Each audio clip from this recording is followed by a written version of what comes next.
Court clerk vanished in 1988. 18 years later, a key to her office appears in a juror's mailbox. The autumn wind swept through the maple trees lining Oakwood Drive in Cedar Falls, Minnesota, carrying with it the scent of dying leaves and the promise of winter's harsh embrace. The small courthouse town, population 23,000, had weathered many storms since its founding in 1881, but none had left such a lasting scar as the disappearance of Margaret Maggie Sullivan in October 1988. 18 years had passed since the respected court clerk had vanished without a trace, leaving behind a grieving husband and a community forever changed. But on this crisp October morning in 2006, Thomas Sullivan was about to discover that some mysteries refused to stay buried. Tom shuffled down his driveway in his worn slippers, breath visible in the 40-degree air as he approached the mailbox. The morning routine had become sacred to him. Coffee first, then mail, then the slow walk to his job at Patterson Hardware Store. At 62, he moved with the deliberate pace of a man who had learned that rushing through life only brought pain. The mailbox creaked as he opened it, the same sound it had made for the past 15 years. Bills, advertisements, and a small package addressed to Juror number 7 Sullivan residence. Tom frowned. He hadn't served on a jury in over a decade, not since the county had quietly stopped calling him after the third time he'd been dismissed for potential bias related to ongoing investigations. The package was unmarked except for his address, written in block letters with black ink. No return address, no postmark. Someone had hand-delivered it during the night. Inside the plain brown paper was a single brass key, old and tarnished, attached to a small metal tag that read, Hennepin County Courthouse, Room 204B. Tom's hands began to shake. Room 204B had been Maggie's office. He stumbled backward, the key clattering to the driveway. For 18 years he had dreamed of this moment. Some sign, some clue, some indication that his wife hadn't simply vanished into thin air. Now, holding the cold metal in his palm, he felt only terror. The key was identical to the one Maggie had carried on her keychain, the same one that had disappeared with her that October night in 1988. The same one the police had never found despite turning the courthouse upside down. The same one that, according to the security logs, had been used to access room 204B at 11:47 p.m. on the night she disappeared. Tom's mind raced back to that terrible evening. Maggie had stayed late to finish filing documents for a high-profile murder trial. She'd called him at 9:30 to say she'd be home by midnight.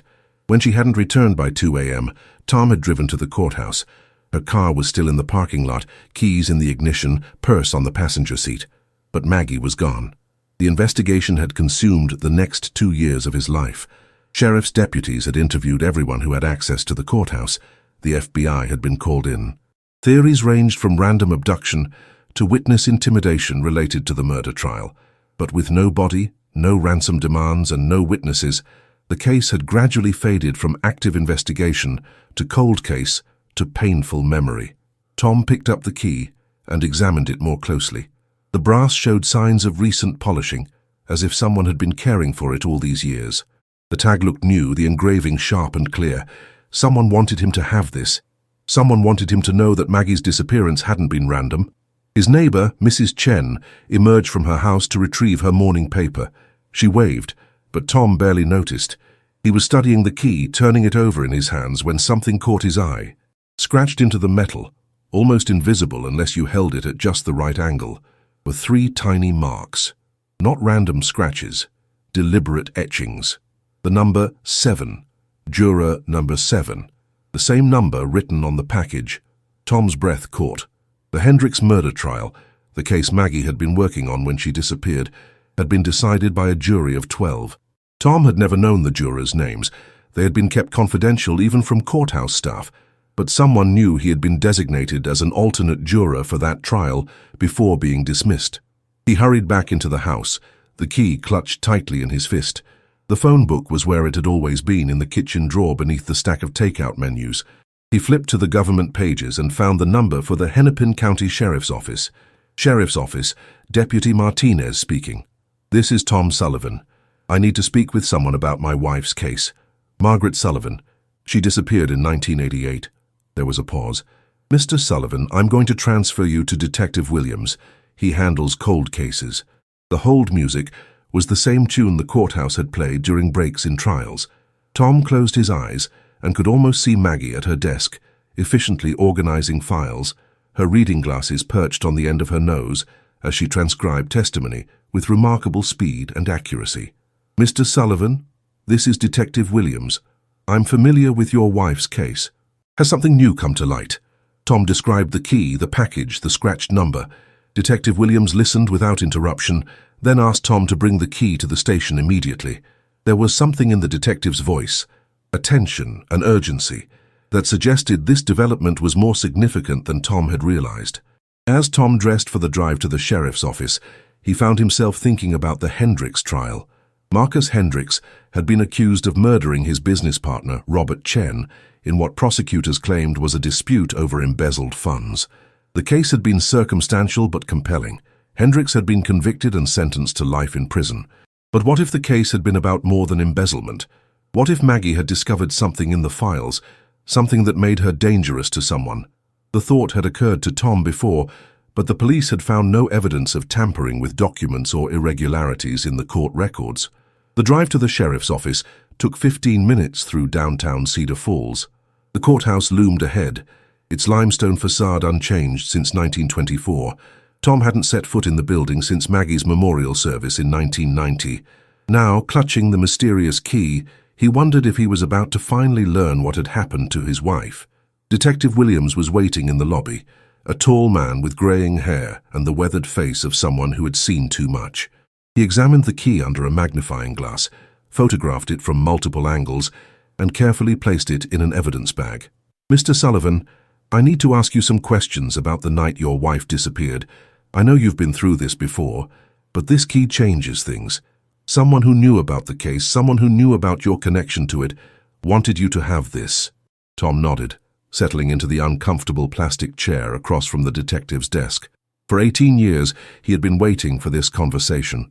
Now that it was happening, he felt unprepared for what he might learn. "Tell me about the Hendricks trial," Detective Williams said. "Your wife was working on it when she disappeared. What did she tell you about the case?" Tom thought carefully. "She said it was a complicated case, lots of financial documents. She mentioned that some of the evidence was unusual, but she never discussed specifics. She took confidentiality seriously. Did she seem worried about anything? Stressed beyond the normal pressures of a high-profile case? The last week before she disappeared, she seemed distant. She worked late several nights. When I asked about it, she said she was trying to make sure everything was perfect for the trial." Detective Williams made notes on a yellow legal pad. "We're going to need to reopen the case officially. This key suggests someone has been holding on to evidence for 18 years, someone who knows exactly what happened to your wife." As Tom left the sheriff's office, the key now in police custody, he felt a mixture of hope and dread. After 18 years of wondering, he might finally get answers. But he also knew that whoever had sent the key was still out there, watching, waiting. The truth about Maggie's disappearance was about to surface, and Tom wasn't sure he was ready for what that truth might reveal. Detective Sarah Williams had been investigating cold cases for the Hennepin County Sheriff's Office for 12 years, but the Margaret Sullivan disappearance had always haunted her. She had been a rookie deputy when Maggie vanished, and she remembered the chaos that had consumed the courthouse in the weeks following. Now holding the brass key that had mysteriously appeared in Tom Sullivan's mailbox, she felt the familiar tingle of a case about to break wide open. The key was authentic, that much was certain. The lab had confirmed it was cut from the same blank as the original courthouse keys from the 1980s. The scratch number 7 was deliberate, etched with precision. But most intriguing was what they had found when they tested the key in the lock of room 204B. It worked perfectly. Sarah drove through the quiet streets of Cedar Falls, past the familiar landmarks of her childhood. The old movie theater where she had gone on her first date, the diner where her father had taken her for birthday breakfasts, the hardware store where Tom Sullivan now worked. Cedar Falls was the kind of town where everybody knew everybody else's business, which made Maggie Sullivan's disappearance all the more perplexing. The courthouse stood at the center of town, its 3-story limestone facade dominating the square. Sarah had walked these halls countless times, but today they felt different.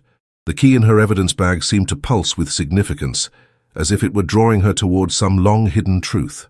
Room 204B had been sealed since 1988, preserved as a crime scene despite the lack of any obvious evidence. The county had eventually moved the court clerk's office to a larger space on the first floor, but 204B remained untouched, a monument to an unsolved mystery. Sarah inserted the key into the lock and turned it slowly. The mechanism was stiff but functional. The door swung open with a creak that echoed through the empty hallway. The office was exactly as it had been 18 years ago. Maggie's desk still held neat stacks of files, a cup of coffee with a ring of dried residue, and a small framed photo of her and Tom on their wedding day. Dust covered everything like a fine grey snow, and the air smelled of old paper and neglect. Sarah pulled on latex gloves and began a methodical search. The original investigation had been thorough, but she was looking for something the earlier detectives might have missed, something that would explain why someone had held onto Maggie's key for 18 years before returning it. The desk drawers contained the usual office supplies, but in the bottom drawer Sarah found something that made her pause, a small appointment book, one that hadn't been mentioned in any of the original reports. She flipped through the pages, noting Maggie's neat handwriting documenting meetings and court dates. The entry for October 23, 1988, the day Maggie disappeared, was different from the others. Instead of the usual abbreviated notes, Maggie had written a full sentence. Meeting with source regarding HC evidence discrepancies. 11:30 p.m. Parking lot, level B. Sarah's pulse quickened. HC could mean Hendrick's case, but who was the source? And what were the evidence discrepancies? She photographed the page and continued searching. Behind a file cabinet, she found something that made her blood run cold. Scratched into the wall, barely visible unless you knew where to look, were the words, "They know," followed by the same number 7 that had been etched into the key.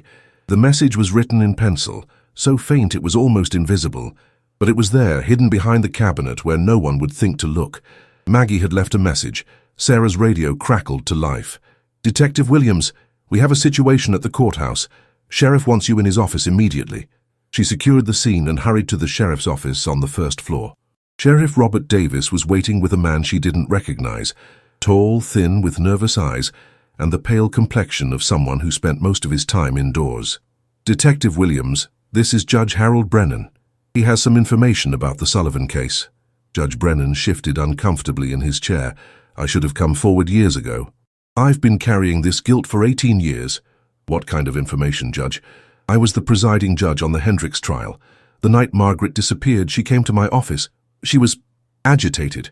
She said she had found something in the case files, something that proved the prosecution's evidence had been tampered with." Sarah sat down slowly. "What kind of tampering?" "She said someone had substituted fake financial documents for the real ones. The evidence that convicted Marcus Hendricks was fraudulent. She wanted to know what she should do." "What did you tell her?" Judge Brennan's face flushed. "I told her to keep quiet until after the trial. I said we would deal with it afterward through proper channels. I was worried about a mistrial, about the publicity. I thought—" He trailed off, unable to finish the sentence. "You thought what, Judge?" "I thought she was making a mistake. The evidence seemed solid to me. I didn't want to believe that someone in the prosecutor's office would fabricate evidence." Sarah felt the pieces of the puzzle beginning to align. "Who else knew about your conversation with Margaret?" "I don't know. My secretary had gone home. The courthouse was nearly empty, but—" He paused, thinking. "There was someone else working late that night. I saw lights in the prosecutor's office when I left." "Who was the prosecutor on the Hendricks case?" "Assistant District Attorney Michael Carson. He's retired now, lives up in Duluth. But there was also a paralegal working on the case, someone who had access to all the evidence files." Sarah made notes on her pad. "Do you remember the paralegal's name?" "Jennifer Walsh. She was young, ambitious. She left the DA's office right after the trial ended. I heard she moved to Chicago." The sheriff leaned forward. "Judge, why are you coming forward now? Why not 18 years ago?" Judge Brennan's hands trembled slightly as he reached into his jacket pocket. "Because this morning I found this in my mailbox." He placed a small envelope on the desk. Inside was a single sheet of paper with a message typed in block letters. "The truth will come out. Judge Brennan knows what he did." Sarah examined the paper, the same block letter style as the address on the package Tom Sullivan had received. "Judge, someone wants the truth about the Hendricks case to come out. They're forcing the issue." "But why now? Why after all these years?" "I don't know yet, but I intend to find out." Sarah spent the rest of the day tracking down information about the key players in the Hendricks case. Marcus Hendricks was still in prison. serving a life sentence for murder. Michael Carson had retired from the DA's office in 2003 and moved to Duluth, where he taught part-time at a community college. Jennifer Walsh had indeed moved to Chicago, where she worked as a paralegal for a large law firm. But it was the fourth name that caught Sarah's attention. David Chen, the victim's brother, had been a court reporter during the Hendricks trial. He still lived in Cedar Falls, working as a freelance court reporter for various counties. Sarah had known David peripherally for years. He was quiet, efficient, and had an encyclopedic knowledge of every major case that had come through the courthouse. More interesting was the fact that David Chen had been one of the alternate jurors originally selected for the Hendricks trial before being dismissed due to his relationship to the victim. His juror number had been 7. Sarah drove to David Chen's house as the sun was setting, casting long shadows across the residential neighborhood. The house was a modest ranch-style home with a well-maintained yard and a late-model sedan in the driveway. David answered the door on the second knock. He was a small man in his 50s, with graying hair and wire-rimmed glasses. He looked surprised to see her. "Detective Williams, is everything all right? I need to talk to you about the Hendricks case, David, and about Margaret Sullivan." The color drained from David's face. He stepped back, gesturing for her to enter. "I've been wondering when someone would come asking about that." The living room was neat and orderly, with law books lining built-in shelves and a computer desk in the corner. David sat down heavily in an armchair, looking older than his years. "You sent the key to Tom Sullivan, didn't you?" David nodded slowly. "I had to. I couldn't carry the secret anymore." "What secret, David? What happened to Margaret Sullivan?" "I saw her that night, in the courthouse parking lot. She was meeting someone she trusted, but it was a trap." Sarah leaned forward. "Who was she meeting?" "The person who killed her. The person who has been living free for 18 years, while an innocent man rots in prison."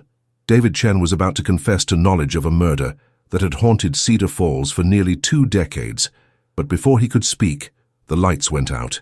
The power outage plunged David Chen's living room into darkness, leaving only the faint glow of streetlights filtering through the curtains. Detective Sarah Williams reached for her flashlight, but before she could activate it, David's voice cut through the silence. "Don't turn on the light. Someone's watching the house." Sarah's hand moved instinctively to her service weapon. "David, what aren't you telling me? I've been getting threatening messages for weeks. Phone calls in the middle of the night. Someone following me to work. When I decided to send the key to Tom Sullivan, I knew I was putting myself at risk." Sarah moved to the window and peered through the blinds. The street appeared empty, but she noticed a car parked across the street that hadn't been there when she arrived.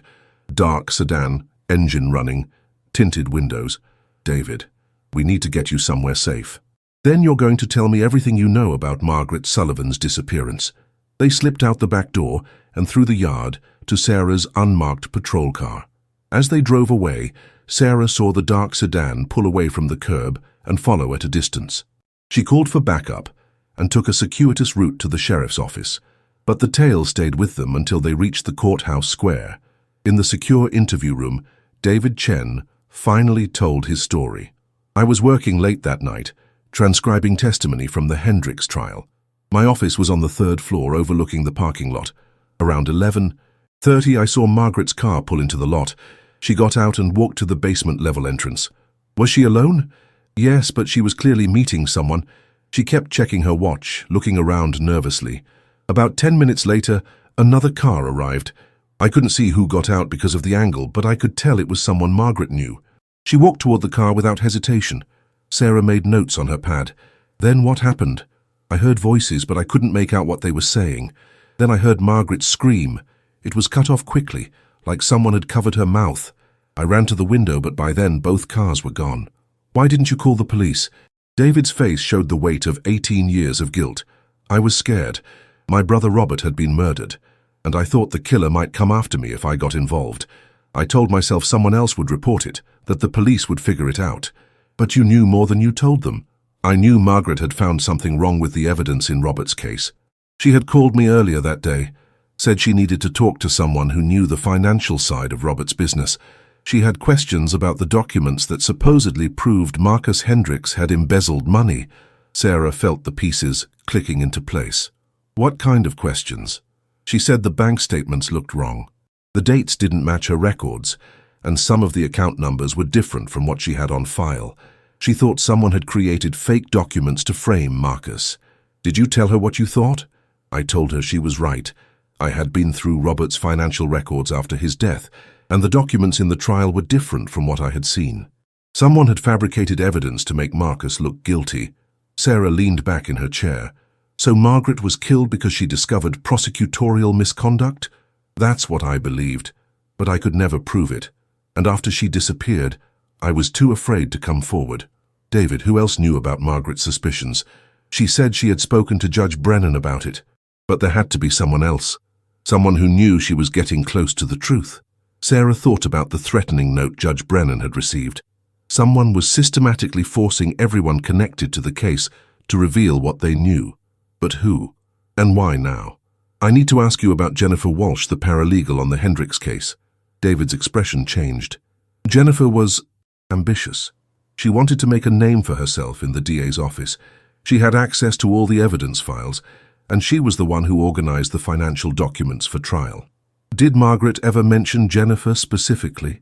Not by name, but she said she thought someone in the prosecutor's office was involved in the cover-up, someone who could manipulate evidence without raising suspicion. Sarah's phone buzzed with a text message. It was from the lab technician who had been analyzing the key. Found something interesting. The key shows signs of recent use. Someone has been accessing room 204B regularly. Sarah showed the message to David. Someone has been going into Margaret's old office.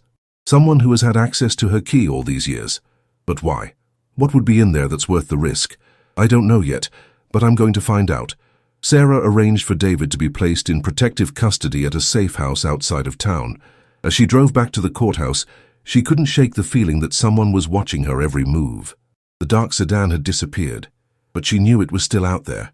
The courthouse was empty except for a security guard who let her into the building. Sarah made her way to room 204B, her footsteps echoing in the empty hallway. She had her own key now, cut from the evidence in the lab. The office looked different in the darkness. Sarah used her flashlight to examine the space more carefully than she had earlier. Behind Margaret's desk, she found something that made her heart race. A small hole in the wall, barely visible unless you knew where to look. Someone had drilled through the plaster and inserted a tiny surveillance camera. The camera was still there, its red recording light blinking in the darkness. Sarah carefully extracted the camera and examined it. It was a modern digital device, far more sophisticated than anything available in 1988.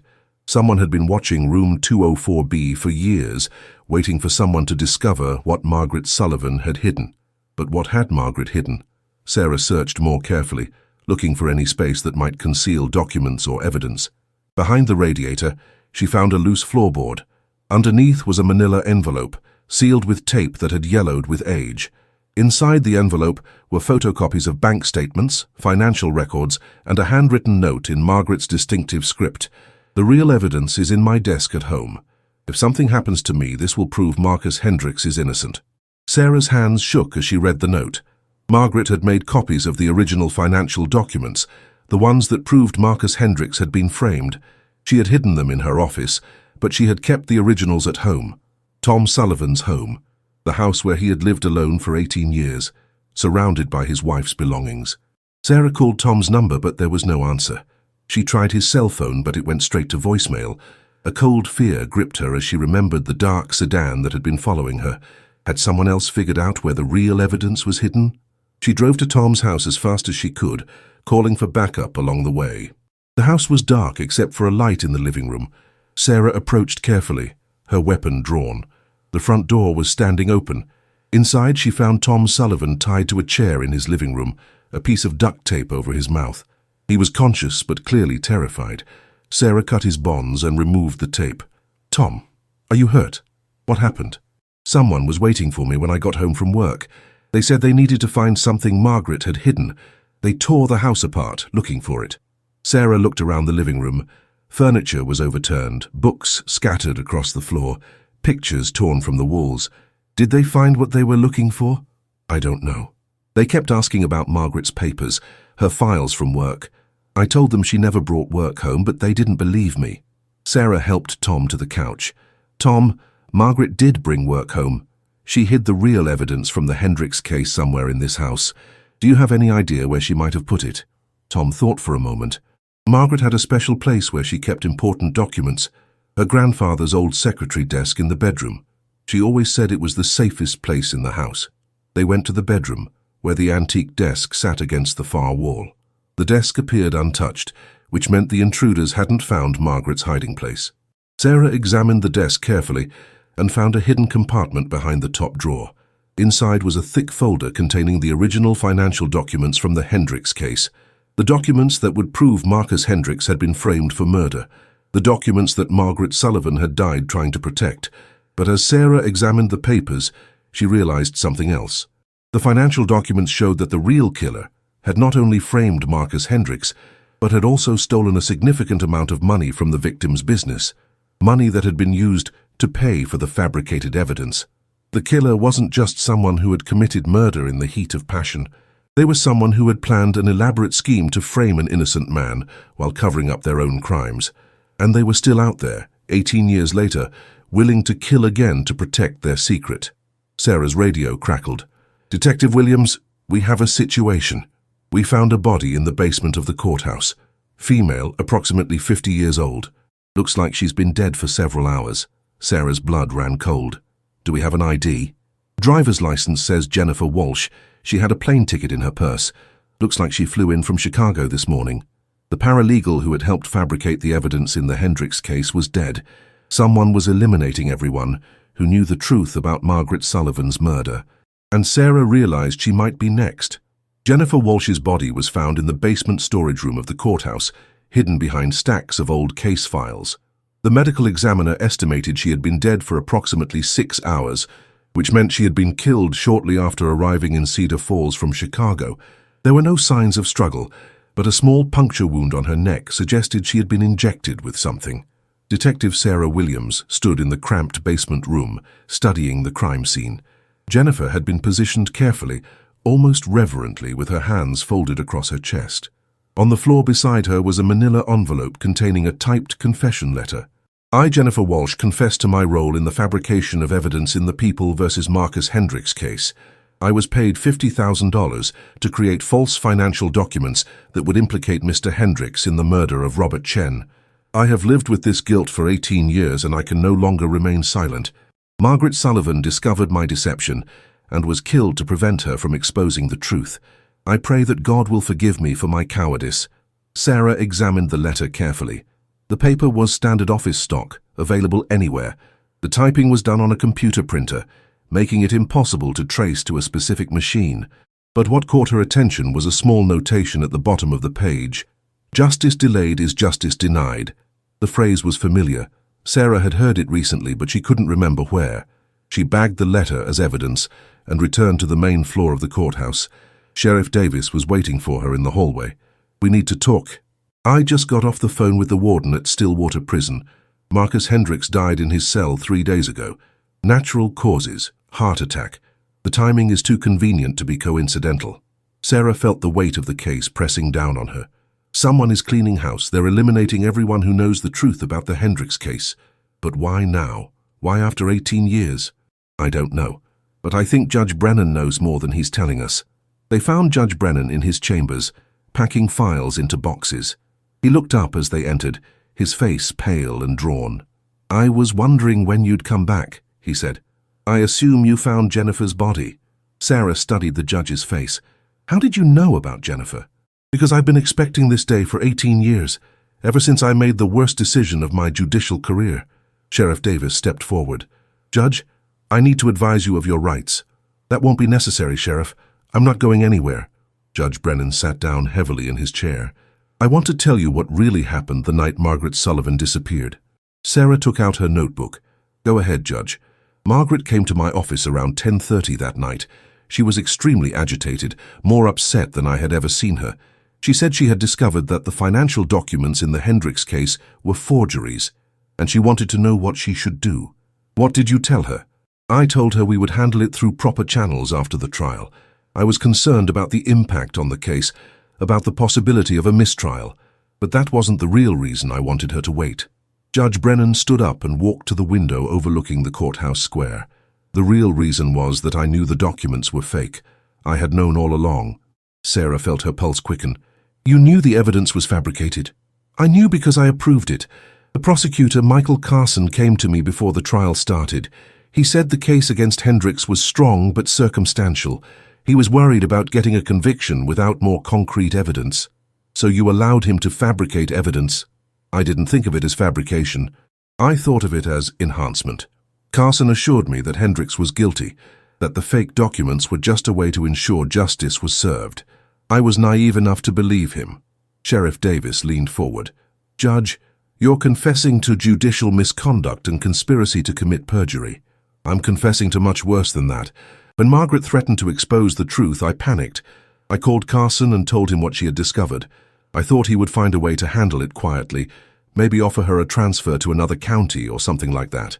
But Carson had a different solution, Sarah said. Carson told me he would take care of it. He said Margaret would be convinced to keep quiet, that it would all be handled discreetly. I never imagined he would. Judge Brennan's voice trailed off. He murdered her, Sarah finished. Michael Carson killed Margaret Sullivan to cover up the fabricated evidence. Judge Brennan nodded, tears streaming down his face. I realized what must have happened when Margaret disappeared, but I was too much of a coward to come forward. I had helped frame an innocent man, and I had contributed to Margaret's death. I couldn't face the consequences. Judge, where is Michael Carson now? He retired to Duluth 3 years ago. He bought a cabin on Lake Superior. Said he wanted to spend his remaining years fishing and reading. But I think he's been planning this for a long time. Sarah thought about the surveillance camera in Margaret's office, the systematic elimination of everyone who knew the truth. Judge, have you been in contact with Carson recently? He called me last week, said he had heard there was renewed interest in the Sullivan case. He wanted to know if I had told anyone about our arrangement regarding the Hendricks evidence. What did you tell him? I told him I hadn't said anything, but I don't think he believed me. He said he was disappointed in me, that I had become a liability. Sarah's phone buzzed with a text message. It was from an unknown number. Detective Williams, if you want to know what happened to Margaret Sullivan, come to the old Chen warehouse on Industrial Road. Come alone, or Tom Sullivan dies. Sarah showed the message to Sheriff Davis. He has Tom Sullivan. We'll call for backups around the building. No, the message says to come alone. If Carson sees police cars, he'll kill Tom. Sarah, you can't go in there by yourself. This man has killed at least 2 people, possibly more. Sarah checked her weapon and put on her bulletproof vest. I don't have a choice. Tom Sullivan is an innocent man who has suffered enough. I'm not going to let him die because of mistakes made 18 years ago. The Chen warehouse was located in the industrial district on the outskirts of town. It had been abandoned for years, ever since Robert Chen's business had collapsed after his murder. Sarah parked her car a block away and approached the building on foot. The warehouse was a large brick structure, with broken windows and a rusted metal roof. Sarah found an unlocked door on the side of the building and slipped inside. The interior was dark and filled with the smell of decay and neglect. Detective Williams, welcome to the place where it all started. The voice came from the shadows near the back of the warehouse. Sarah drew her weapon and moved carefully toward the sound. Show yourself, Carson. Let's end this. A figure stepped out of the darkness. It was a man in his 70s, tall and thin, with white hair and the bearing of someone who had once commanded respect. But his eyes were cold and calculating. My name is actually Dr. Vincent Morrison. Michael Carson was just one of my identities. I've been living under assumed names for most of my adult life. Sarah kept her weapon trained on him. Where is Tom Sullivan? He's safe, for now, but his safety depends on your cooperation. What do you want? I want you to understand why I did what I did. Why Margaret Sullivan had to die, why Jennifer Walsh had to die, why Marcus Hendricks had to take the blame for crimes he didn't commit. Sarah moved closer, trying to see if Tom was hidden somewhere in the shadows. You killed Robert Chen, didn't you? Robert Chen was embezzling money from his own company. He was planning to disappear with nearly $2 million, money that belonged to investors who had trusted him. I couldn't let that happen. So you killed him and framed Marcus Hendricks. I killed him and ensured that justice was served. Marcus Hendricks was Robert's business partner. He was morally responsible for the embezzlement, even if he wasn't legally culpable. Sarah realized she was dealing with someone who had created his own twisted version of justice. What about Margaret Sullivan? She was innocent. Margaret Sullivan was going to let a thief escape justice. She was going to free Marcus Hendricks and allow Robert Chen's crimes to go unpunished. I couldn't let that happen. So you murdered her. I eliminated a threat to justice, just as I eliminated Jennifer Walsh when she developed a conscience after all these years. Sarah heard a sound from the back of the warehouse. Tom Sullivan was tied to a chair near a loading dock, conscious but clearly terrified. Let him go, Morrison. This is between you and me. I'm afraid that's not possible. Tom Sullivan knows too much now. He's seen the evidence his wife died trying to protect. He's become a liability. Morrison raised his hand and Sarah saw he was holding a small gun. But before he could fire, a shot rang out from the darkness behind him. Morrison staggered and fell, clutching his shoulder. Sheriff Davis emerged from the shadows, his weapon drawn. I told you not to come alone, he said to Sarah, but I didn't say I wouldn't follow you. As they secured Morrison and freed Tom Sullivan, Sarah reflected on the tragedy that had consumed so many lives. Margaret Sullivan had died trying to protect an innocent man. Marcus Hendricks had spent 18 years in prison for a crime he didn't commit. Jennifer Walsh had lived with guilt that eventually led to her death, all because one man had decided he was judge, jury, and executioner. The truth about Margaret Sullivan's disappearance was finally coming to light, but the cost had been devastating. Sarah's only hoped that the surviving victims could find some measure of peace in the justice that had been so long delayed. The arrest of Dr. Vincent Morrison brought a sense of closure to the 18-year mystery, but Detective Sarah Williams knew there were still pieces of the puzzle missing. As Morrison was taken into custody, bleeding from his shoulder wound, he maintained his twisted belief that he had been serving justice rather than perverting it.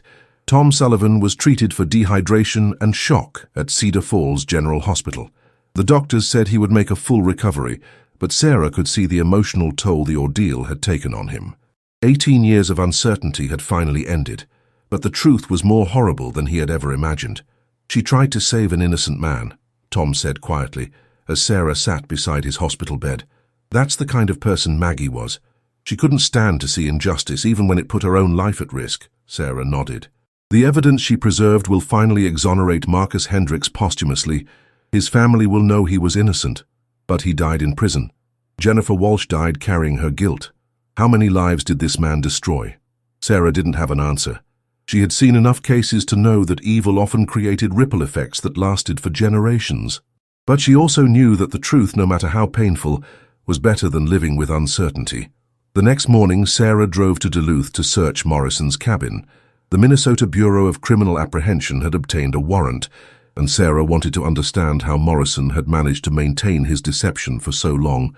The cabin was located on a bluff overlooking Lake Superior, an isolated property surrounded by dense woods. It was the kind of place where someone could disappear for months without being noticed by neighbors. Inside, Sarah found a meticulously organized operation.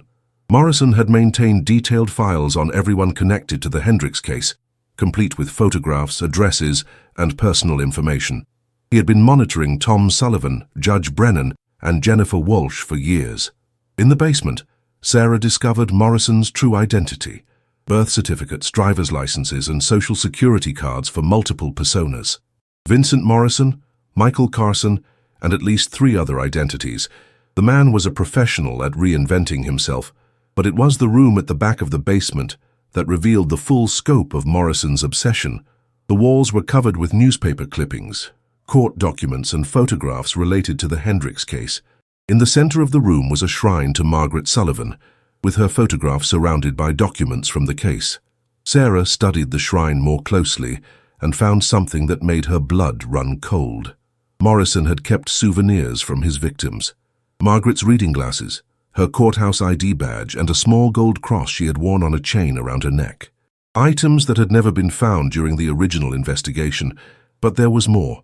Jennifer Walsh's briefcase containing her plane ticket and hotel reservation, a newspaper clipping about Marcus Hendricks' death in prison, and something else that didn't make sense: a driver's license for someone named Rebecca Morrison, dated 10 years earlier. Sarah photographed everything and called for a full crime scene team. This wasn't just about the Hendricks case anymore. Morrison might have been involved in other disappearances, other murders. The scope of his crimes was still unknown. Back in Cedar Falls, Sarah met with Sheriff Davis to review what they had learned. The evidence was overwhelming. Morrison had murdered Margaret Sullivan, Jennifer Walsh, and Robert Chen. He had framed Marcus Hendricks and corrupted the judicial system. But there were still questions that needed answers. "The Rebecca Morrison ID bothers me," Sarah said. "The date suggests she disappeared around 1996. We need to check missing persons reports from that time period." Sheriff Davis pulled up the database on his computer. "Here's something. Rebecca Morrison, age 34, disappeared from St. Paul in April 1996. She was a paralegal working for a law firm that specialized in appeals cases." Sarah felt a chill. Appeals cases? She might have been working on Marcus Hendricks' appeal. That would make sense. If she discovered evidence of prosecutorial misconduct, she would have been a threat to Morrison's secret. The investigation expanded to include the Minnesota Bureau of Criminal Apprehension and the FBI. Morrison's cabin yielded evidence of at least 5 additional murders spanning 2 decades. He had been systematically eliminating anyone who posed a threat to his carefully constructed false identity. But it was the discovery of Margaret Sullivan's body that brought the case full circle. Using information found in Morrison's files, search teams located her remains in a remote area of the Superior National Forest. She had been buried in a shallow grave, but Morrison had marked the location with a small stone cairn. The forensic evidence confirmed what Sarah had suspected. Margaret had been killed by lethal injection, the same method used on Jennifer Walsh. Morrison had access to medical supplies and the knowledge to kill quickly and quietly. Tom Sullivan was present when his wife's remains were finally recovered. After 18 years of wondering, he finally had the closure he needed to begin the healing process. "She fought for justice," he told Sarah as they watched the recovery team work. "Even knowing it might cost her life, she fought for what was right." The trial of Dr. Vincent Morrison began 6 months later. The prosecution, led by a special prosecutor from the State Attorney General's office, presented a case that spanned 2 decades and multiple jurisdictions. Morrison's defense attorney argued that his client was mentally ill, that his obsession with justice had driven him to commit crimes he believed were necessary, but the evidence was overwhelming. Morrison was convicted of 7 counts of first-degree murder and sentenced to life in prison without the possibility of parole. At his sentencing, he showed no remorse. "I did what needed to be done," he told the court. "I served justice when the system failed." Judge Brennan, who had cooperated with the prosecution in exchange for a reduced sentence, received 5 years in prison for his role in the conspiracy. He was disbarred and lost his pension, but he told Sarah he was grateful to finally have the truth revealed. "I've carried this guilt for 18 years, he said. "Prison will be a relief compared to the prison I've been living in." The case had a profound impact on the Cedar Falls community. The courthouse where Margaret Sullivan had worked was renamed in her honor. A scholarship fund was established for students pursuing careers in criminal justice, and the procedures for handling evidence were overhauled to prevent future cases of prosecutorial misconduct. But for Sarah Williams, the most important outcome was the peace it brought to Tom Sullivan. She visited him regularly in the months following the trial, watching as he slowly began to rebuild his life. "I used to think the worst thing that could happen was not knowing what happened to Maggie," he told her one afternoon as they walked through the courthouse square. "But now I realize the worst thing would have been if the truth had never come out." Sarah looked at the statue of justice that stood in front of the courthouse, her scales balanced and her blindfold in place. For 18 years, justice had been delayed, but it had not been denied. The case of Margaret Sullivan's disappearance was closed, but its impact would be felt for generations. In a small town in Minnesota, a court clerk's courage had finally been vindicated, and the truth had set them all free. As Sarah prepared to move on to other cases, she reflected on the lesson she had learned. Justice might be delayed, but it was never truly denied. Sometimes it took years, even decades, for the truth to emerge. But when it did, it had the power to heal wounds that had festered for generations. The key that had appeared in Tom Sullivan's mailbox had unlocked more than just a door. It had unlocked the truth, and the truth had set them all free. 3 months after Vincent Morrison's conviction, Detective Sarah Williams received a call that would reopen wounds she thought had healed. The voice on the other end was shaky, elderly but determined. "Detective Williams, my name is Eleanor Chen. I'm David Chen's mother. I need to speak with you about my son Robert's murder. There's something about that case that no one knows." Sarah had assumed the Chen case was closed with Morrison's conviction, but Eleanor's tone suggested otherwise. She agreed to meet the elderly woman at her home in a quiet residential neighborhood of Cedar Falls. Eleanor Chen was in her 80s, but her eyes were sharp and alert. She served tea in delicate china cups and spoke with the careful precision of someone who had spent years thinking about what she needed to say. "My son Robert wasn't the man Vincent Morrison made him out to be," she began. "He wasn't embezzling money from his company. He was being forced to launder money for a criminal organization." Sarah set down her teacup. "What kind of organization?" "Robert came to me 3 weeks before he died. He was terrified, said he had gotten involved with people who were using his business to clean drug money. He wanted to go to the police, but they threatened to kill his family if he talked." "Why didn't you tell the police this 18 years ago?" Eleanor's hands trembled slightly. "Because I was scared. After Robert died, I received a visit from 2 men who said they knew I had grandchildren in California. They made it clear that the family would be safe, as long as I kept quiet about Robert's business." Sarah felt the familiar tingle of a case taking an unexpected turn. "Mrs. Chen, do you have any evidence of this?" "Robert gave me a safety deposit box key before he died. He said if anything happened to him, I should give it to someone I trusted. I've been carrying it for 18 years, waiting for the right moment."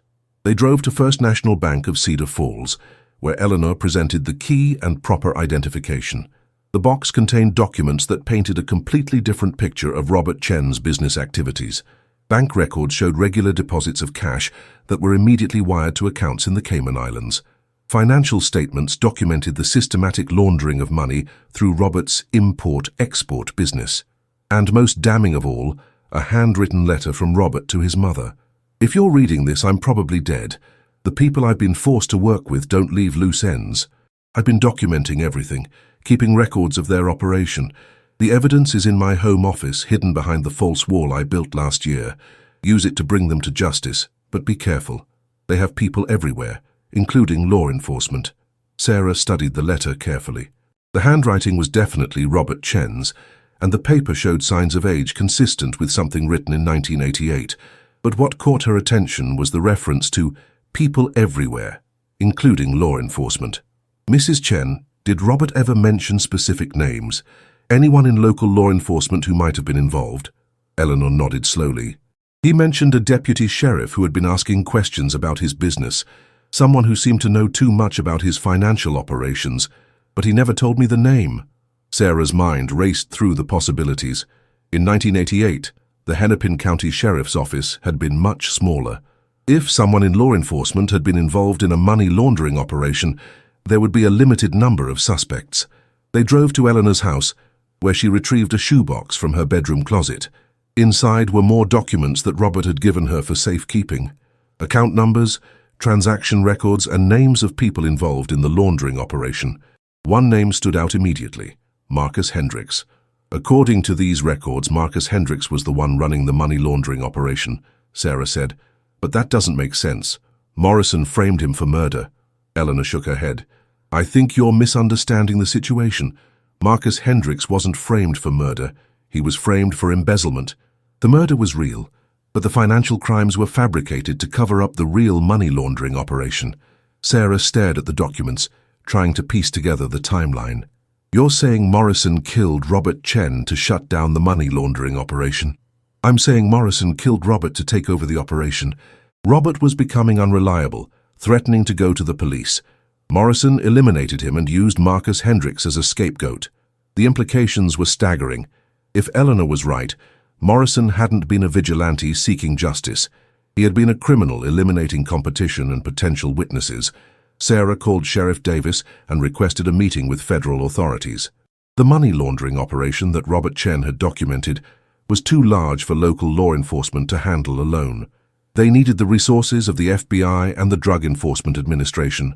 The meeting was held at the FBI field office in Minneapolis. Special Agent Patricia Alvarez listened to Sarah's presentation with growing interest. "Detective Williams, what you're describing sounds like a sophisticated criminal enterprise. If this Morrison was involved in money laundering, there's a good chance he was connected to larger criminal organizations." "That's what I'm thinking. But I need to understand how he managed to maintain his cover for so long." Agent Alvarez pulled up Morrison's file on her computer. "We've been investigating Morrison since his arrest. His real name is Vincent Morrison. but he's also used at least 12 different identities over the past 30 years. He's been involved in everything from drug trafficking to human smuggling. Sarah felt pieces of the puzzle clicking into place. He wasn't just killing people to cover up the Hendricks case. He was eliminating anyone who could expose his criminal activities. That's right, and the money laundering operation in Cedar Falls was just one of many. We've identified similar operations in 6 other states. The investigation expanded rapidly. Federal agents raided properties in Minnesota, Wisconsin, and Iowa. They discovered a network of businesses that had been used to launder money for drug cartels and other criminal organizations, but it was the discovery of Morrison's personal records that revealed the full scope of his crimes. In a storage facility in Minneapolis, agents found detailed files on dozens of people who had been murdered or had disappeared over the past 20 years. Margaret Sullivan's file was among them, but it wasn't the only one. Morrison had been systematically eliminating anyone who posed a threat to his operations: court clerks, paralegals, accountants, and even a federal prosecutor who had been investigating money laundering cases. He was running a professional assassination service, Agent Alvarez explained to Sarah. He would identify people who were threats to criminal organizations and eliminate them. The Hendricks case was just one of many. Sarah thought about the families who had lost loved ones, the years of uncertainty and grief. How many people do you think he killed? Based on the evidence we've found, at least 47 murders across multiple states, and those are just the ones we can document. The revelation that Morrison was a professional assassin rather than a delusional vigilante changed everything. The FBI began reaching out to families of other victims, offering to reopen cold cases and provide closure to those who had been waiting for answers. But for Sarah, the most important discovery was the evidence that cleared Marcus Hendricks completely. Not only had he not murdered Robert Chen, but he had also not been involved in any financial crimes.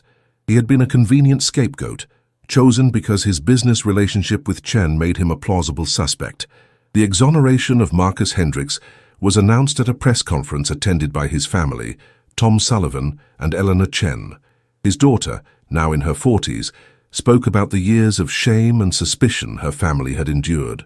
"My father died in prison, branded as a murderer. We've lived with that stigma for 18 years. Today, we finally have our father's good name restored." Tom Sullivan approached the microphone next. "Marcus Hendricks was as much a victim as my wife, Margaret. They both died because of one man's greed and cruelty. But today, the truth has finally set them free." Sarah watched the press conference from the back of the room, feeling a mixture of satisfaction and sadness. Justice had been served, but it had come at a terrible cost. Too many lives had been lost, too many families had been destroyed, but she also felt proud of her role in bringing the truth to light. The key that had appeared in Tom Sullivan's mailbox had unlocked more than just Margaret Sullivan's case. It had exposed a criminal enterprise that had operated for decades, bringing justice to dozens of families who had been waiting for answers. As the press conference ended and the families began to leave, Sarah reflected on the lesson she had learned. Sometimes the truth was more complex than it appeared. Sometimes the person you thought was a victim was actually a criminal, and the person you thought was a criminal was actually a victim. But in the end, the truth always emerged. It might take years, even decades, but it always came to light. The case of Margaret Sullivan's disappearance had taught Sarah that justice wasn't just about solving crimes. It was about restoring dignity to victims and their families, about setting the record straight, and about ensuring that those who had been wronged were finally vindicated. As she drove back to Cedar Falls, Sarah thought about the key that had started it all. Someone had held onto that key for 18 years, waiting for the right moment to send it to Tom Sullivan. She had never discovered who had sent it, but she suspected it had been someone who knew the truth and wanted to see justice done. Maybe it had been Eleanor Chen, finally ready to share her son's secret. Maybe it had been David Chen, carrying guilt for not speaking up sooner. Or maybe it had been someone else entirely, someone who had been waiting for the right moment to set the truth free. In the end, it didn't matter who had sent the key. What mattered was that it had arrived at the right time, in the right hands, and had led to the truth that had been hidden for so long. The key had unlocked more than just a door. It had unlocked justice. 6 months after the federal investigation concluded, Detective Sarah Williams received an unexpected visitor at the Cedar Falls Sheriff's Office. Dr. Vincent Morrison now serving multiple life sentences at the federal penitentiary in Terre Haute, had requested to speak with her. The meeting took place in a sterile conference room at the prison, with Morrison seated across from Sarah at a metal table. He looked older, his hair now completely white, his face gaunt from prison life. But his eyes still held the calculating intelligence that had made him such an effective killer. "Detective Williams, I wanted to thank you for your thoroughness in investigating my case." Sarah remained silent, studying the man who had destroyed so many lives. "I know you think I'm a monster," Morrison continued, "but I want you to understand that everything I did was necessary. The system was broken and I was trying to fix it. By murdering innocent people, by eliminating threats to social order. Robert Chen was laundering money for drug cartels. Margaret Sullivan was going to free a man I believed was guilty. Jennifer Walsh was going to expose an operation that was actually serving justice." Sarah leaned forward. "You're delusional if you think you were serving justice. You were serving yourself." Morrison smiled coldly. "Perhaps, but I want you to know that my work isn't finished. I may be in prison, but there are others who share my vision. Others who believe that sometimes the law isn't enough." "What are you talking about?" "The network I built didn't die with my arrest. There are people still out there, still working to ensure that justice is served when the system fails." Sarah felt a chill. "You're talking about other killers." "I'm talking about people who understand that sometimes difficult decisions have to be made, people who are willing to do what needs to be done." Before Sarah could respond, Morrison stood up and walked to the door. "Give my regards to Tom Sullivan. Tell him his wife died for a noble cause." The meeting haunted Sarah for weeks. The idea that Morrison had been part of a larger network of vigilante killers was terrifying. She shared her concerns with the FBI, but without specific evidence there was little they could do. Then, 3 weeks later, she received a call from the Chicago Police Department. Another paralegal had been found dead in her apartment, killed by what appeared to be a lethal injection. The victim, Carol Martinez, had been working on an appeal case involving a convicted murderer. Sarah flew to Chicago to examine the crime scene. The murder bore all the hallmarks of Morrison's work, precise, clinical, and virtually undetectable if you didn't know what to look for. But this time the killer had made a mistake. Security cameras in the apartment building had captured footage of a man entering and leaving the building. The image was grainy, but it showed someone in his 50s, tall and thin, with dark hair. The FBI ran the image through their facial recognition database and got a hit. Dr. Kenneth Walsh, a former Army medic who had been discharged under suspicious circumstances in 1992. His military records showed training in chemical weapons and interrogation techniques. But when agents went to Walsh's last known address, they found an empty apartment and evidence that he had been living under an assumed identity. The pattern was familiar. Another professional killer with multiple identities and a history of eliminating specific targets.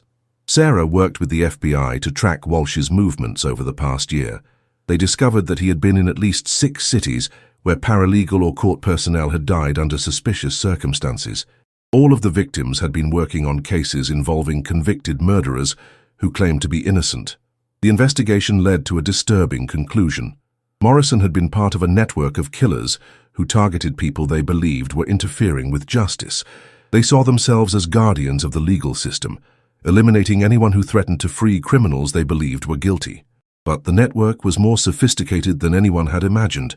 They had contacts in law enforcement, the judiciary, and the prison system. They shared information and resources, coordinating their activities to maximize their impact. The breakthrough came when agents raided a storage facility in Detroit that Walsh had been using as a base of operations. Inside, they found detailed files on dozens of potential targets, including several judges, prosecutors, and defense attorneys. One file caught Sarah's attention immediately. It contained photographs and personal information about Tom Sullivan, along with a note that read, "Subject has become a media figure due to wife's case. May pose threat to network security. Recommend elimination." Sarah called Tom immediately. "Tom, you need to get out of your house right now. Don't pack anything, just leave. I'll explain later." Tom was relocated to a safe house outside of Minneapolis, while the FBI worked to dismantle the network. Over the next 6 months, they arrested 14 people in 9 states. The network, which called itself the Order of Justice, had been operating for over 20 years. The trials that followed revealed the full scope of the conspiracy. The Order of Justice had been responsible for at least 200 murders across the United States. They had infiltrated law enforcement agencies, court systems, and even federal agencies. Morrison, it turned out, had been one of the founding members of the organization. He had recruited other killers and provided them with training and resources. The network had been his legacy, his way of ensuring that his version of justice would continue even after his capture. But the investigation also revealed something else. The key that had been sent to Tom Sullivan hadn't been sent by a member of the Order of Justice. It had been sent by someone who was trying to expose the network. FBI agents eventually traced the key to Dr. Patricia Hawkins, a forensic pathologist who had been investigating suspicious deaths across the Midwest. She had discovered the pattern of murders and had been working to expose the network from within. "I knew I couldn't go to the authorities directly," she explained to Sarah during a debriefing. "The Order had people everywhere, but I knew that if I could get the Margaret Sullivan case reopened, it would eventually lead to the truth." Dr. Hawkins had been monitoring the Order's activities for years, documenting their crimes and waiting for the right moment to expose them. The key to Margaret Sullivan's office had been her way of starting a chain reaction that would bring down the entire network. "I chose Tom Sullivan because I knew he would never give up looking for the truth about his wife's death," she said. "And I knew that Detective Williams had the skills and integrity to follow the evidence wherever it led." The revelation that Dr. Hawkins had been working undercover for years was both shocking and inspiring. She had risked her life to expose a network of killers, and her courage had ultimately brought justice to hundreds of victims. Tom Sullivan was finally able to return to his home in Cedar Falls, but the experience had changed him. He had become an advocate for victims' rights and had established a foundation to help families of crime victims get the support they needed. "Maggie would be proud," he told Sarah during a visit to her office. "She always believed that the truth would come out eventually. She just didn't know it would take 18 years. Sarah looked out her office window at the courthouse square, where a statue of Margaret Sullivan now stood alongside the Statue of Justice. The inscription read, "In memory of those who died seeking truth and justice." The case had taught Sarah that justice wasn't just about solving crimes or punishing criminals. It was about protecting the innocent, exposing corruption, and ensuring that the truth was never buried forever. The key that had arrived in Tom Sullivan's mailbox had unlocked more than just the mystery of his wife's disappearance. It had unlocked a conspiracy that had been operating for decades, bringing justice to hundreds of families who had been waiting for answers. As Sarah prepared to close the file on the Margaret Sullivan case, she reflected on the lessons she had learned. Evil could be sophisticated and well organized, but it could never completely suppress the truth. There would always be people like Margaret Sullivan and Dr. Patricia Hawkins who were willing to risk everything to ensure that justice was served. The key had been more than just a piece of evidence. It had been a symbol of hope, a reminder that even in the darkest times there were people fighting for what was right. And in the end, that was what mattered most. 1 year after the Order of Justice trials concluded, Detective Sarah Williams was promoted to head the newly created Cold Case Division for the Minnesota Bureau of Criminal Apprehension. Her success in solving the Margaret Sullivan case and exposing the vigilante network had made her a rising star in law enforcement. But Sarah's first case in her new position brought her back to Cedar Falls and the legacy of the Order of Justice. The FBI had discovered additional evidence suggesting that the network had been operating in Minnesota longer than anyone had realized. The evidence came from an unlikely source: the personal effects of Judge Harold Brennan, who had died of a heart attack while serving his prison sentence. Among his belongings was a journal that documented years of corruption and intimidation within the Minnesota court system. Sarah sat in her new office in St. Paul, reading through Brennan's journal. The entries painted a picture of a man who had been caught up in something much larger than he had ever imagined. January 15, 1985. Morrison approached me about a case involving a suspected child molester. He said the evidence was weak, but the man was definitely guilty. He asked if I would be willing to guide the proceedings to ensure a conviction. March 22, 1987. Another case, another request from Morrison. This time it was a domestic violence case where the victim was too scared to testify. Morrison said he could provide additional evidence if I would accept it without questioning its source. October 15, 1988. Morrison called about the Hendricks case. He said it was crucial that Hendricks be convicted. that he represented a threat to public safety. I agreed to allow the fabricated evidence, but I'm beginning to wonder if I've made a terrible mistake. The journal revealed that Morrison had been manipulating the judicial system for years before Margaret Sullivan's murder. He had been building a network of corrupt officials who would help him achieve his version of justice. But the most disturbing entry was dated just days before Margaret's disappearance.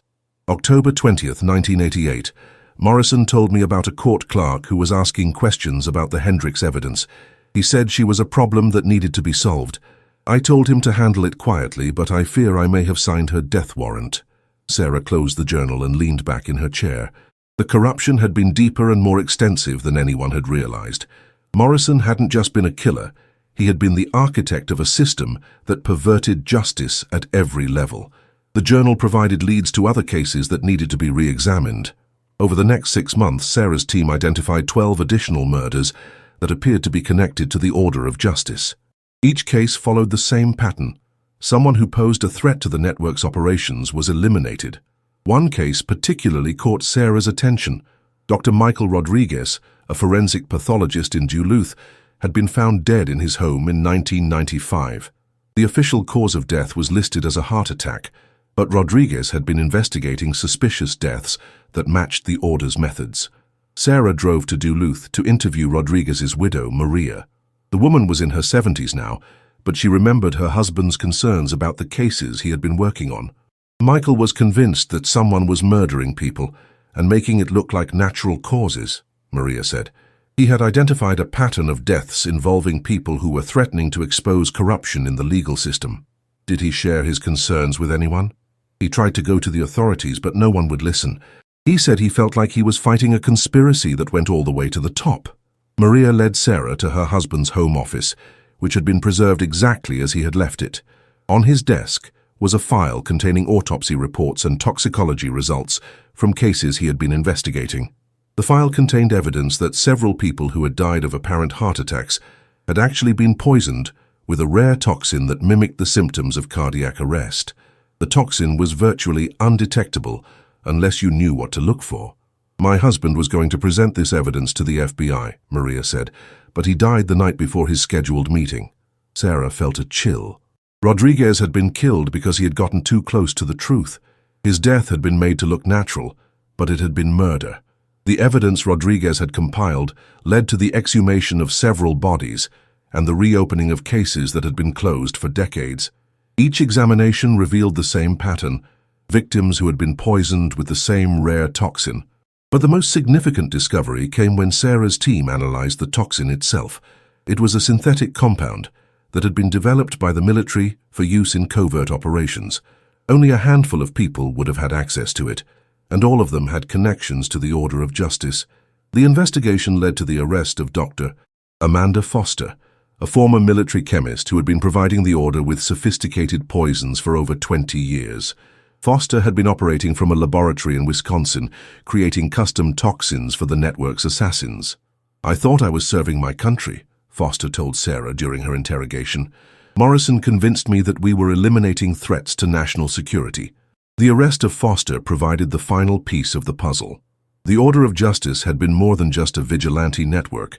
It had been a sophisticated criminal organization with connections to military and intelligence agencies. But the investigation also revealed something else. The network had been actively recruiting new members, including young prosecutors and law enforcement officers who shared their twisted vision of justice. Sarah's team identified and arrested 15 new members of the order, including 2 active FBI agents and a federal prosecutor. The conspiracy had been even more extensive than anyone had imagined. The trials that followed made national headlines.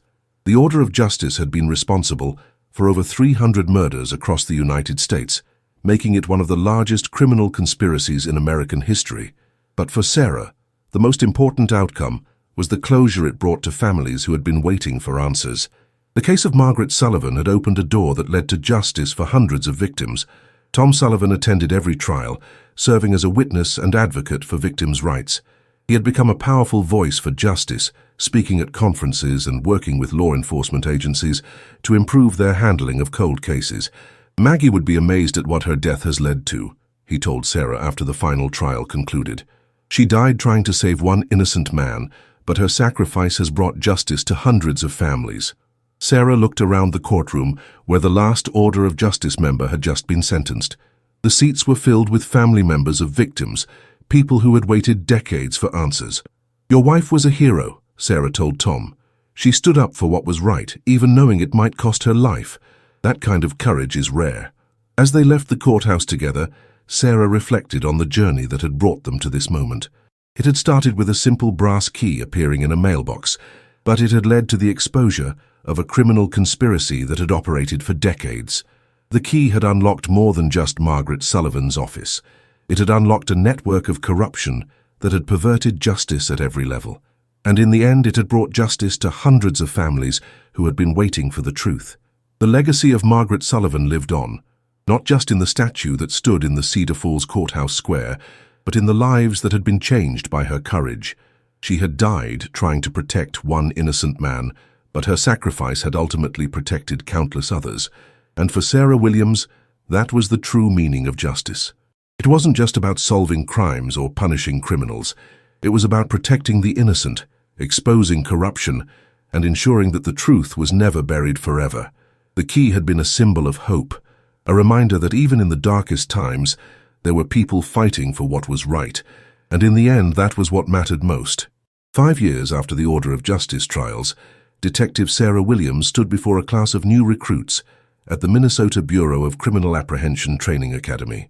The Margaret Sullivan case had become a cornerstone of their curriculum, taught as an example of how corruption could infiltrate the justice system and how dedicated investigators could expose it. The key that appeared in Tom Sullivan's mailbox wasn't just evidence, Sarah told the recruits. It was a message from someone who refused to let injustice stand. Your job as investigators is to be that person, to be the one who won't let the truth stay buried. After the lecture, Sarah returned to her office to find a familiar face waiting for her. David Chen, now in his 60s, had requested a meeting.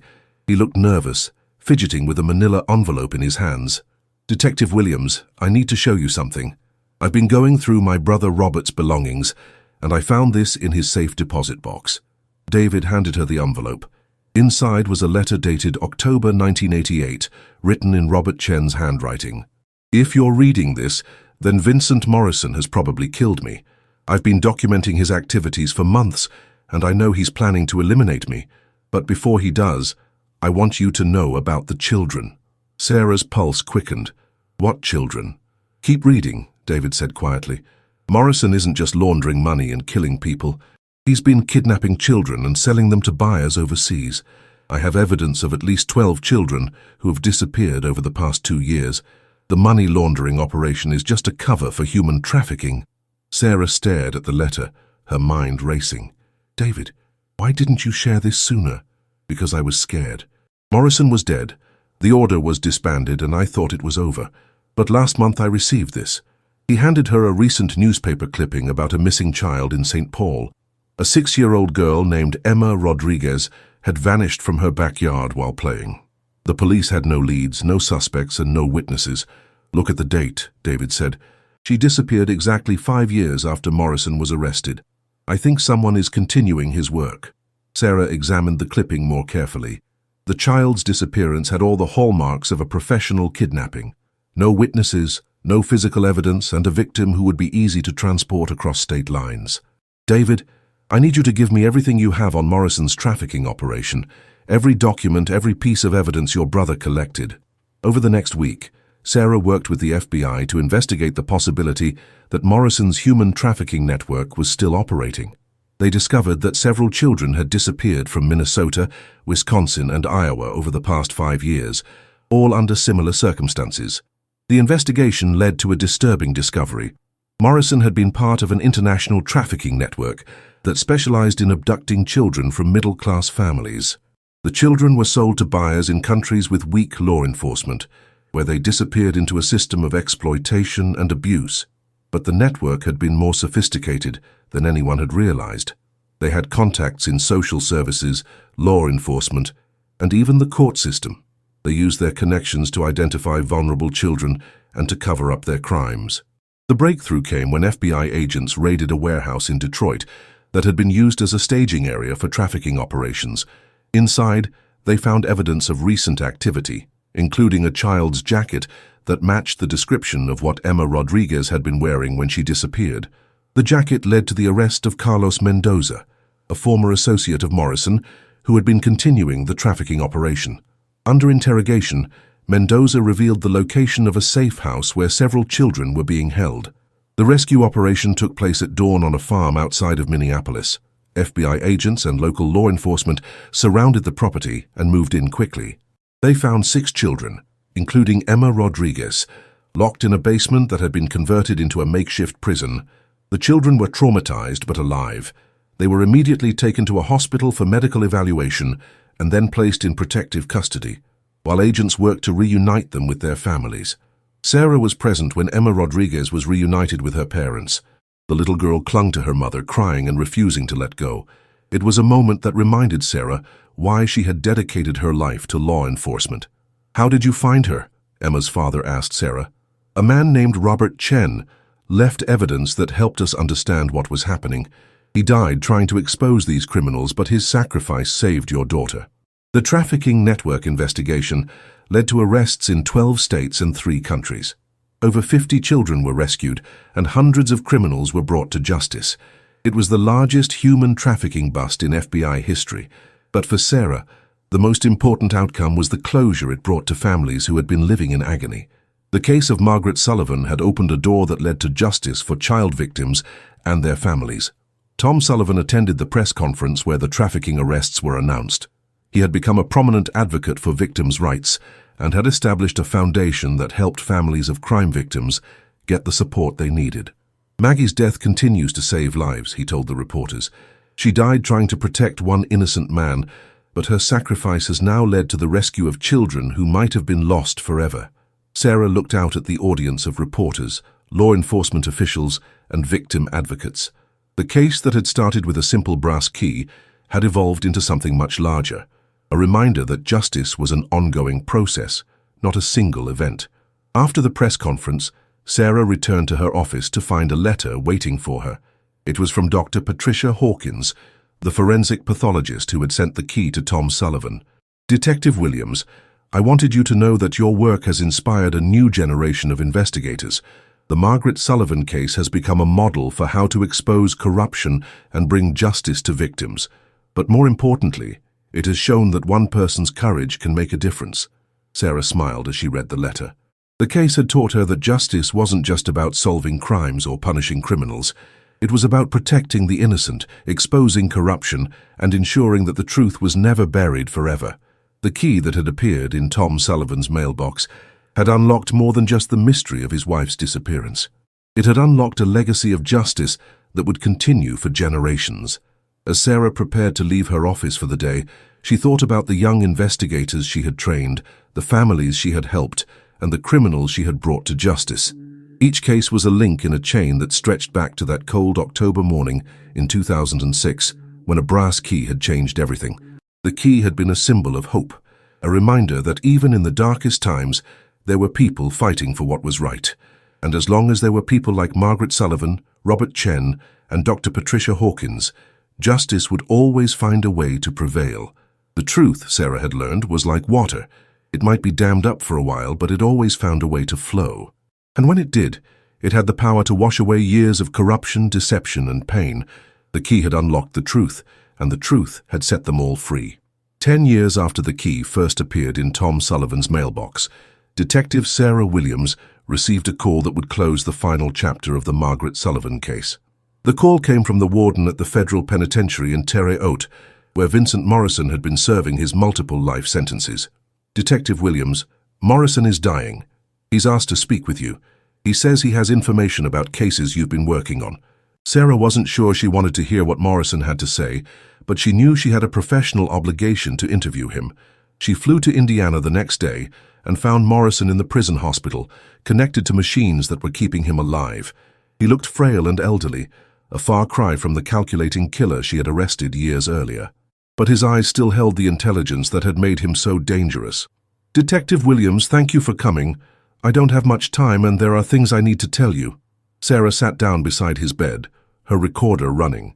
"What do you want to tell me?" I want to tell you the truth about Margaret Sullivan, the real truth, not the version you think you know. Sarah leaned forward. What do you mean? Margaret Sullivan wasn't just a court clerk who discovered evidence tampering. She was an undercover FBI agent who had been investigating corruption in the Minnesota court system for 2 years. Sarah stared at Morrison in shock. That's impossible. We've seen her personnel files, her background checks. She was a civilian employee. The FBI created a complete cover identity for her. She was Agent Margaret Thompson, and she had been assigned to investigate reports of judicial corruption in small-town Minnesota. Cedar Falls was her third assignment. Morrison's words hit Sarah like a physical blow. You're lying. I'm dying, Detective. I have no reason to lie. Check with the FBI. Ask them about Operation Clean Sweep. Margaret Thompson was one of their best undercover agents. Sarah's mind raced. If Morrison was telling the truth, it would explain so much about the case. Margaret's dedication to justice, her willingness to risk her life to protect Marcus Hendricks, her systematic approach to gathering evidence. How did you find out? I had contacts in federal law enforcement. One of them warned me that an undercover agent had been assigned to investigate me. I had to eliminate her before she could complete her mission. Morrison coughed, and Sarah saw blood on his lips. He was definitely dying, but he seemed determined to finish his confession. There's something else you need to know. Margaret Thompson wasn't working alone. She had a partner, another undercover agent who was supposed to be her backup. When I killed her, I also killed him. Sarah felt the room spinning. Who was her partner? Special Agent David Chen, Robert Chen's younger brother. The revelation hit Sarah like a sledgehammer. David Chen, the court reporter who had witnessed Margaret's abduction, had been an undercover FBI agent. He had been working the case from the inside, gathering evidence on the order of justice. David Chen has been lying to me for 10 years? He's been protecting his cover and continuing the investigation. The FBI wanted to dismantle the entire network, and they knew it would take years to do it properly. Morrison's breathing became labored, and Sarah could see that he was fading quickly. Detective, there's one more thing. The key that was sent to Tom Sullivan wasn't sent by Dr. Patricia Hawkins. It was sent by David Chen. He's been orchestrating this entire investigation from the beginning. Sarah stared at Morrison as the machines around his bed began to beep alarmingly. Why are you telling me this? Because I respect you, Detective. You've been honest and thorough in your investigation. You deserve to know the truth. Morrison died an hour later, leaving Sarah with revelations that would change everything she thought she knew about the case. She immediately called FBI headquarters and demanded to speak with someone about Operation Clean Sweep. The response was immediate and classified. Sarah was told to report to the FBI field office in Minneapolis for debriefing. She was met by Assistant Director Karen Walsh, who confirmed Morrison's deathbed confession. Agent Margaret Thompson was one of our most experienced undercover operatives, Walsh explained. She had been investigating corruption in state and local court systems for over a decade. Cedar Falls was her final assignment, and David Chen, Special Agent David Chen, has been working undercover for 15 years. He's been instrumental in dismantling criminal networks across the Midwest. Sarah felt betrayed and confused. Why wasn't I told about this? Because the operation was classified at the highest levels. We couldn't risk exposing our agents or compromising the investigation. But I've been working with David for years. He's been feeding me information and helping with the case. He's been doing his job, Detective. Everything he's told you has been true. He just hasn't told you everything. Sarah was taken to a secure conference room, where she was briefed on the full scope of Operation Clean Sweep. The FBI had been investigating corruption in state and local court systems for over 20 years. They had identified networks of criminals who were manipulating the justice system for their own purposes. Margaret Thompson had been assigned to investigate reports of judicial corruption in Cedar Falls. She had discovered the order of justice and had been working to build a case against them when she was killed. David Chen had been her partner and backup. When she was murdered, he had continued the investigation while maintaining his cover as a court reporter. He had been the one who had orchestrated the discovery of the key, knowing that it would lead to the exposure of the entire network. Agent Chen has been working this case for 18 years, Assistant Director Walsh explained. He's been patient, methodical, and incredibly brave. His work has led to the arrest of over 200 criminals and the rescue of dozens of children. Sarah felt a mixture of admiration and frustration. Why didn't he trust me with the truth? Because he couldn't. The operation was classified, and he was under orders to maintain his cover at all costs. But he has spoken highly of your work, Detective. He says you're one of the best investigators he's ever worked with. The briefing continued for hours, covering cases Sarah had worked on and investigations she had been involved in. She realized that David Chen had been guiding her work for years, subtly steering her toward evidence and witnesses that would help build cases against the order of justice. "What happens now?" Sarah asked. "Now the operation is complete. Agent Chen will be reassigned, and you'll be given full credit for your work on the case. The Margaret Sullivan investigation will be closed, and the truth about her identity will remain classified." Sarah left the FBI office feeling overwhelmed. Everything she thought she knew about the case had been turned upside down. Margaret Sullivan had been a federal agent, not a court clerk. David Chen had been her partner, not just a witness. And Sarah herself had been part of a much larger investigation than she had ever imagined. The next day, she drove to Cedar Falls to visit Tom Sullivan. She found him in his backyard, tending to a garden he had planted in Margaret's memory. He looked up as she approached, and she could see the peace in his face that had come from finally knowing the truth about his wife's death. "Tom, I need to tell you something about Margaret. Something that changes everything." She told him about Morrison's confession, about Margaret's real identity as an FBI agent, and about the classified operation she had been working on. Tom listened in silence, his face showing a mixture of shock and pride. "She was a federal agent," he said quietly. "She was fighting corruption at the highest levels. Tom, this information is classified. You can't share it with anyone. I understand, but it explains so much about her. She was always so dedicated to justice, so willing to fight for what was right. I thought she was just a court clerk with a strong moral compass, but she was so much more." They sat in silence for a few minutes, surrounded by the flowers Margaret had loved. Finally, Tom spoke again. "Does it change anything? The fact that she was an FBI agent instead of a court clerk?" Sarah thought about the question. "No, it doesn't change anything. She still died trying to protect an innocent man. She still sacrificed her life for justice. The only difference is that it was her job, not just her moral conviction. Then I'm proud of her. I'm proud that she was willing to risk everything to fight corruption and protect the innocent." Sarah left Tom's house feeling a sense of closure she hadn't expected. The case of Margaret Sullivan was finally complete, but it had taken 10 years and the deathbed confession of a dying killer to reveal the full truth. The key that had appeared in Tom Sullivan's mailbox had indeed unlocked a mystery, but it had also unlocked something more important, a legacy of justice that would continue for generations. Margaret Thompson, the undercover FBI agent who had lived as Margaret Sullivan, had given her life to protect the innocent and expose corruption, and in the end, that was what mattered most. Not her real name or her job title, but her courage, her dedication, and her willingness to sacrifice everything for justice. The key had been a symbol of hope, a reminder that even in the darkest times, there were people fighting for what was right, and as long as there were people like Margaret Thompson, justice would always find a way to prevail. The truth, Sarah had learned, was like a key. It might be hidden for a while, but it always had the power to unlock doors and set people free. And when it did, it revealed that the real heroes were often the ones whose names were never known, whose sacrifices were never recognized, but whose courage made all the difference. The key had unlocked the truth, and the truth had set them all free. 20 years after the key first appeared in Tom Sullivan's mailbox, the Margaret Sullivan case remained a cornerstone of FBI training programs. The story of the undercover agent who had given her life to expose corruption had inspired a generation of federal investigators. Detective Sarah Williams, now director of the Minnesota Bureau of Criminal Apprehension, often spoke about the case at law enforcement conferences. She always ended her presentations with the same message: justice isn't about solving crimes or punishing criminals. It's about protecting the innocent, exposing corruption, and ensuring that the truth is never buried forever. Sometimes it takes a single key to unlock doors that have been closed for decades. But when those doors open, they reveal that the real heroes are often the ones whose names we never know.